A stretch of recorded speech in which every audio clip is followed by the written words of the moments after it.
Sinunod mo ba yung sinasabi ng kuya mo na mag-request ka sa DSWD rito? Hindi pa sir kasi naano ako, natakot din ako.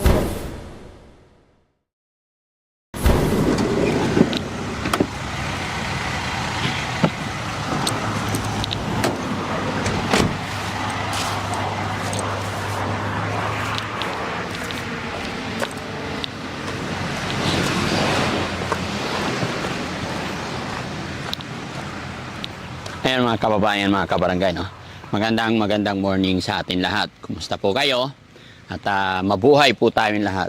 Napakaganda ng sikat ng araw mga kababayan. Thank you Lord. Para matapos muna yung mga anihin sa bukid. Yun ang pinagpipray ko kahapon nakarang araw sa ating mahal na Panginoon, sa ating Panginoong Diyos, para matapos muna ng mga magsasaka lahat ng anihin nila, lahat ng palay. Kasi kung makikita nyo, lahat ng palay sa bukirin, hinog na. So, kailangan iahon na para hindi masayang pinagpaguran ng ating mga kababayan magsasaka. Kaya, thank you Lord. Yung panalangin ko na umaraw kahit ilang araw lang ay ito na. Mainit ang panahon. Pero siyempre, mga kababayan, ito pa rin yung routine ng buhay ng Team Daddy Frankie. Nung petsa 6, galing po kami ng Apayao, dahil yun yung second hearing ni Rona. Pero petsa 6 dumating kami dito, galing Apayao. And then petsa 7, 8, petsa nung 8, nag-message na naman ang nanay ni Rona na may dumating daw na sulat galing sa Apayao na galing sa trial court. Hindi ko alam kung ano, kaya pumunta ako dito para balikan, para tignan.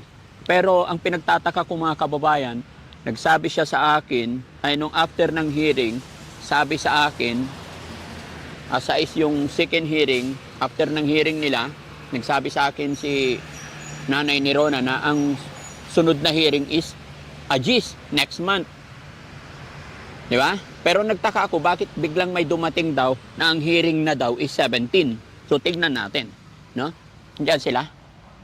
Diyan na lang. Tapo, Terona. Morning. Ayan, good morning. Pwede pumasok? Oh, kumusta na? Ayan. Nag-aalala ko kasi Bakit? nagte-text kami po, hindi kayo nag-reply. Ay, pasensya ka na. Busy ako. Rona, ano good morning. Halika. Nakalimutan. Ano nangyari sa'yo? Upo ka dito. Upo ka, Nay. Para makapag-usap tayo maayos. O, Nay, upo ka. Ang sexy naman ni Rona. Bagong ligo. Bagong ligo. Ay, pag bagong ligo, sexy. Opo. Dapat kahit hindi bagong ligo. Dati naman po, sir. Ha? Dati naman pong sexy. Dating sexy. Kumusta ang pakiramdam? Okay lang. Okay lang.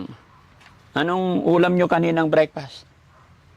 Hindi. Dapat kami almusal lang kami, sir. Nagkape lang. Ah, Mamaya po ah. kami kakain. Mamaya pa. So, Opo. pinaka-almusal nyo coffee lang. Opo. Tsaka tinapay. Opo. Yan ang aking sinabi mga kababayan, kaya po ako nandito, kaya ko po sila binalikan doon sa message na natanggap ko. At pasensya na kayo kung hindi nakapag-message agad, gawa ng dami rin namin talagang ginagawa. No? Pero ang pinagtataka ko lang, Nay, di ba galing tayo doon nung 6? Opo. After ng hearing, sabi mo sa akin, ang next hearing natin, Agis, Opo, November. November 10. Opo, sir.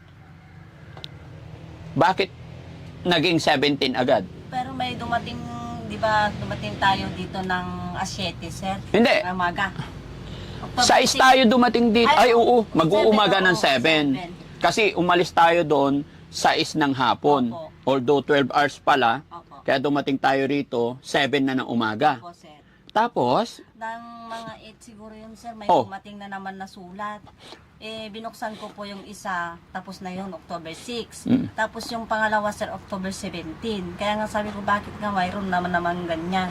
Ang alam ko doon, November, December, hanggang February yun. Oo. Ang sinabi nila. Pero mayroon naman dumating, sir. hindi ko alam kung anong susundin natin. Kaya nga po. Kasi pagdating natin doon, dalawa yung sulat. Opo, dalawa po yung... Yung isa, yung October 6. October 6, Opo. which is tapos na yon. Opo. Pero nagkasabay. Opo. Baka void na yon. hindi ko nga alam, sir. Void na yung 17. Kaya nga nagtataka Kasi, ako, sir. kasi nagtataka ako eh. Opo. Pag alis natin doon, 6 ng hapon, Opo. imposible naman na pag alis natin, nag-process na sila ng sulat mula Apayao hanggang dito, halos kasabay lang natin dumating. Kaya nga po, sir. Hindi pwedeng mangyari yon. Kaya sabi ko, bakit kaya mayroon na naman? Ang alam ko talaga, November 10 na susunod. Mayroon na naman. Sabi ko, bakit kaya? Kaya mini-message kita, sir. Hindi ka ba kumuha ng number doon para matawagan mo sila, iklaro mo? Wala po, sir. Ang DSWD lang po ang mayroon. Oo, dapat patanong mo sa DSWD. Dapat pagkatanggap mo, kinlaro mo na lang, makisuyo ka sa DSWD. Naano na ako dun, sir, kasi yung doon nag-mistake kami noon sa DSWD, di ba, pumunta kami noon na yun. Sabi ko, baka magalit na naman si, ni Frankie, mamaya. Ba't magalit? Tatawag-tawag na naman. Ay, hindi. Walang problema. Kasi, isipin mo, yung biyahe natin papunta doon, hindi biro-biro. Kaya ayaw kong masayang. Baka pagdating natin doon, nasabihin niya, hindi. Usapan natin, Ajis, ba't nandito ka? So, sayang, hindi biro-biro yung pagod. Di ba? So, gumawa ka ng paraan or yung kapatid mo na pumunta doon sa trial court para iklaro. Itanong lang na, bakit may dumating doon kay Larona na 17 daw? Para hindi masayang yung biyahe Pumunta natin. ng Cagayan, sir? Oo. Layo naman. Kaysa naman Tawagan ko na lang yung sir. Yes. DSWD para iklaro. Iklaro mo na lang. Pwede nga tawagin. Yes. Hindi, mamaya na lang, after na lang usapan natin. Tapos kung ano magiging usapan ninyo, Message ko na. message mo na lang ako. Patingin na sulat. Kasi mga kababayan, ano po sa palagay ninyo? Pero maaaring nauna na yan eh. Kasi kung sinabi ni ate na dalawa yung sulat na dumating, binuksan niya yung isa, Dalawa po nabuksan na. ha? Okay. Alin dito yung asais? Ito po, dalawa. Ito, dumating ito 8. Sabay sila, sir. Yes, dumating ito 8. Opo. Pero ang laman ng isang sulat is yung hearing ninyo ng 6. Opo. So nahuli. Opo. Nahuling dumating po yan. Oh, tapos na yung hearing bago dumating. Opo. Pero kasabay nitong isa naman na nagsasabi dito is 17 ang hearing. Opo, sir.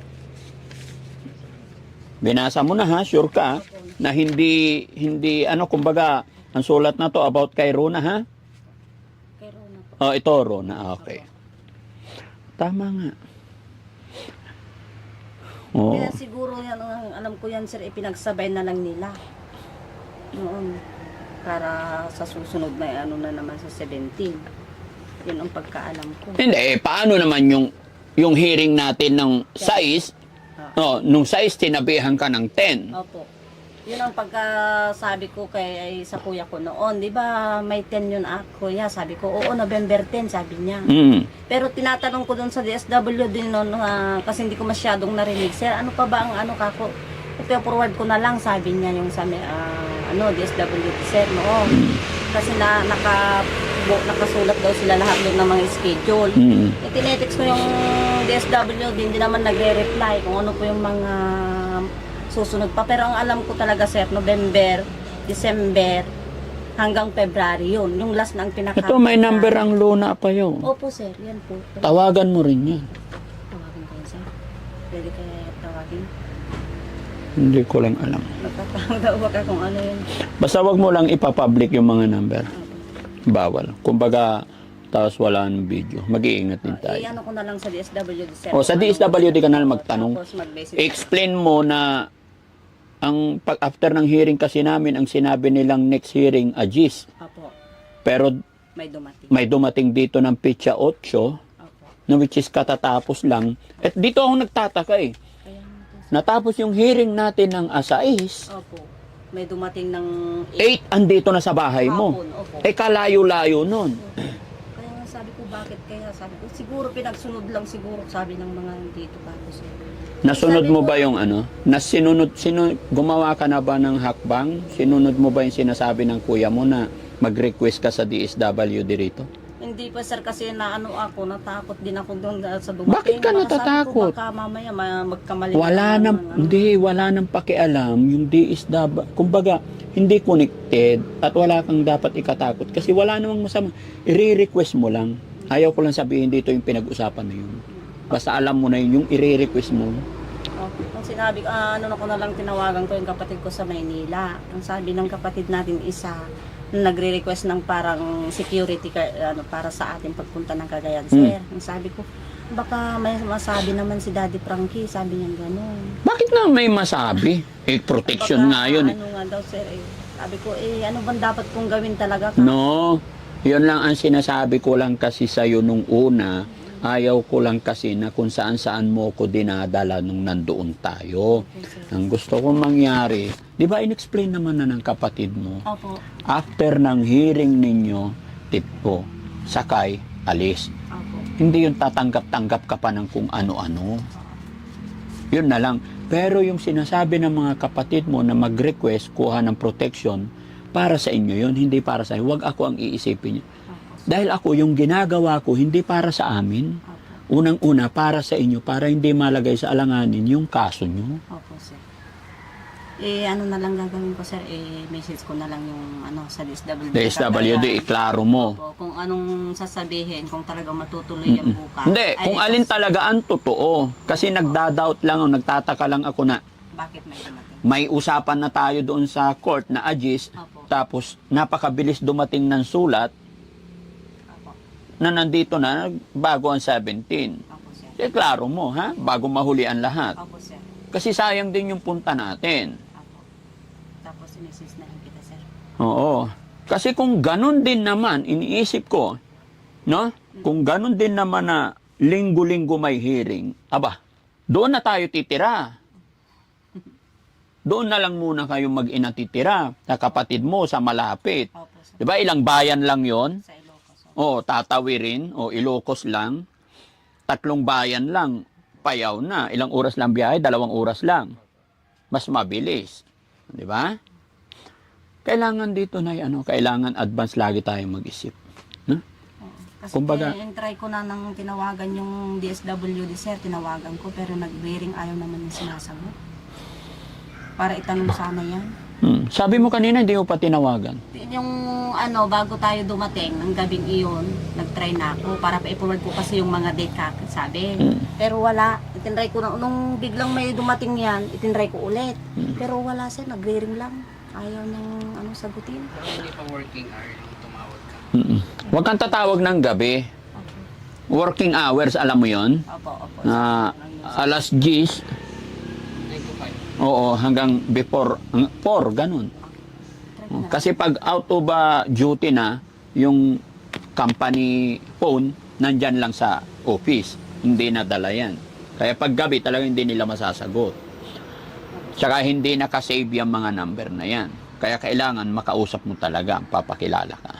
Kasi sa dami ng mga tumatawag, hindi na talaga nila sinisave yan. Unless na tumatawag ka ng working hour, pag nakita nila, sasagutin nila. Paano yan, sir, kung sakaling ganyan, sunod-sunod ng hearing? Kunwari, Doon na tayo titira. hindi. Ibig mo sabihin, sir, doon kami sa kapatid namin. Pero pupunta pa rin kayo. Ay, saka na lang natin pag-usapan yun, nakakamera tayo. Not all the time pwede nating ilabas dito. Kasi, sir, Pero ang nakikita ko dyan, pag sunod-sunod na ang hearing, linggo-linggo, kailangan doon kayo titira sa kapatid mo para malapit. Kasi hindi na po pwede na nandun lang kami sa'yo 24 hours a day, 7 days a week. Hindi pwede kasi marami rin kaming ginagawa, marami kaming alaga. Di ba? Nakuha mo ako. Opo, sir. Di ba? Pero gagawa tayo ng paraan. Pero syempre, gaya ng aking sinabi, sa dami rin ng mga beneficiary ng Team Daddy Frankie, kung ganun, tapos napakalayo, para hindi rin ganun kahirap. No? So, yun, mga kababayan, bigyan nyo kami ng opinion, suggestion, bakit ganun? 2 summon ang dumating dito, mga kababayan. Papaliwanag ko lang po sa mga bagong dating pa lang. Hearing po ni Rona ng 6. Pagdating namin dito ng 7 ng umaga, and then kinabukasan, petsa 8, 2 summon ang dumating. Ang laman nung isa, regarding po sa hearing ng petsa 6. paano mo nalaman na 6 ang hearing natin sa naunang dumating? Opo, yung sa unang dumating. Pero, tapos na ang hearing ng A6, may dumating na Opo. sumon. Opo, dalawa. Yan. Anong tawag dito? Sugpe na po. Sopena. Oh, sumon, iba rin ba yung sumon? Same. Parang parehas din Oh, same. Di ba? So, ibig sabihin, dumarating yung mga sumon minsan late. Opo. Pero sabay pa, ha? Opo, 6 tsaka 17. Opo.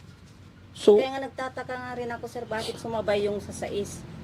oh, 17 yung isa, tapos na yung 6. kaya nga, ito yung question ko dito, mga kababayan. Ako dyan nga, natakot. Kaya nga, alam mo, ate, Nakatulog-tulog. Kaya alam mo ate, pinaka-effective yung sinasabi ng kapatid mo na mag-request ka. Opo. Pero, sige, ganito na lang, no? Tatawagan mo para maklaro. Tapos mamayang gabi mag-usap pa rin tayo, ha?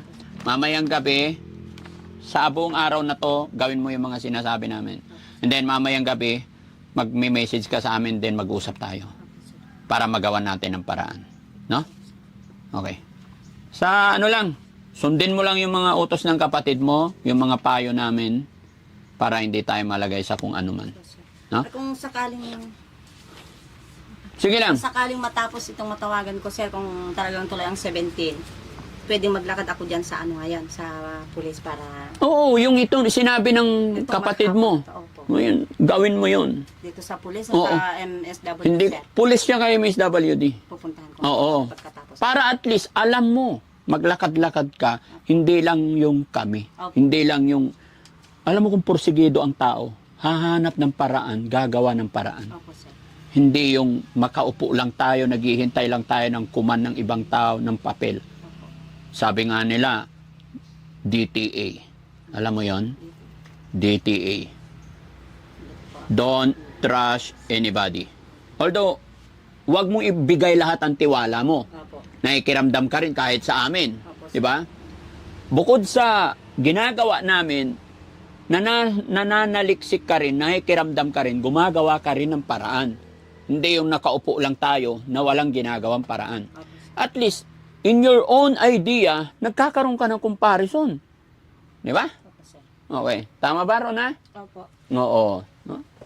So, sige, para hindi na kayo masyadong huwag nyo stressin ang sarili nyo, bagkos gumagawa tayo ng mga bagay-bagay. Gumagawa tayo ng paraan. Opo, sir.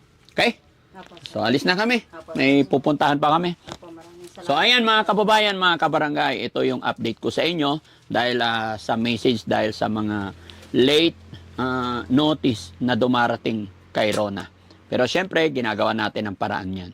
At ito, nangangamoy, parang babiyahin na naman tayo ulit ng Apayao. Okay? Maraming salamat. Magandang morning sa atin lahat. God bless po.